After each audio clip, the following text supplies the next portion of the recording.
Hi guys, Chef T. We are making some traditional tempeh. So instead of soybeans, we're going to use garbanzo beans. I'm not too crazy about soy, you know, it's part of deforestation. So let's go a little bit sustainable and conscious-minded and use some other type of beans. So right now we're going to do it with chickpeas, also known as garbanzo beans. We also have over there some split peas, white beans. You can do with any kind of beans, as long as they are cooked. Well, what we did is we soaked them for 8 to 10 hours overnight, and then we cooked them for like 30 minutes to 45 minutes until they are firm enough, not too soft, but they have like a good consistency. So what we do is we put a quarter cup of apple cider vinegar. The apple cider vinegar acidity is going to accelerate the process of fermentation, and 1 bag of tempeh starter. So we got this from Amazon. It's called real tempeh, make it at home.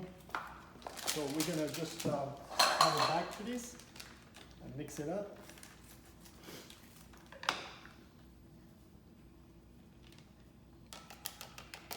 This is all the traditional way to do tempeh at home. Super easy, super healthy. This is fermented food. It's fermented like sauerkraut, for example, is pre-digested. So your digestion to this type of food is very easy. The key of longevity and the key of health is to alleviate the digestive system to work too hard, because the less work it has to do, the more antibodies, the more immune system can be boosted, and the more antibodies and you have to fight against viruses and bacteria and all that stuff. So this is superfood. It doesn't have to be all greens, it can be this type of food as well. So what we do is we take 1 bag. I mean, the best scenario would be a banana leaf. We didn't get a banana leaf, so I'm using a Ziploc bag and I'm going to perforate holes in it. And the reason why I do that is to let air through, so the fermentation process can go through. It can happen. So I put about 10 to 15 holes in there, separate it. Doesn't have to be too much.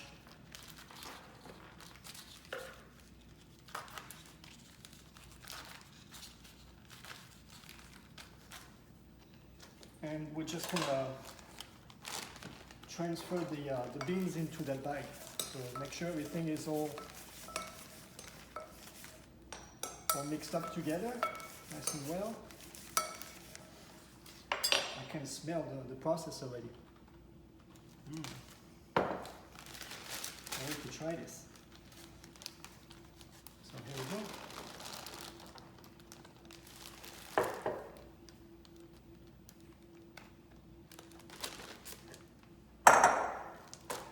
Come here, little friend, join the team. So I can close the Ziploc because there's holes let the air through. And we're gonna mash it a little bit. Just a little bit. Make it nice and compact.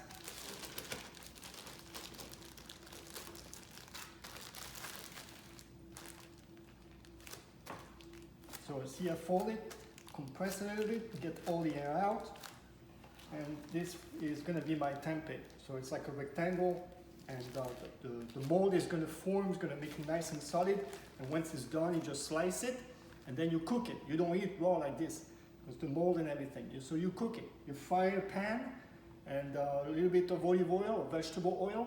Don't fry it too much, because when you cook oil, you actually create some free radicals. So you want to stay away from that.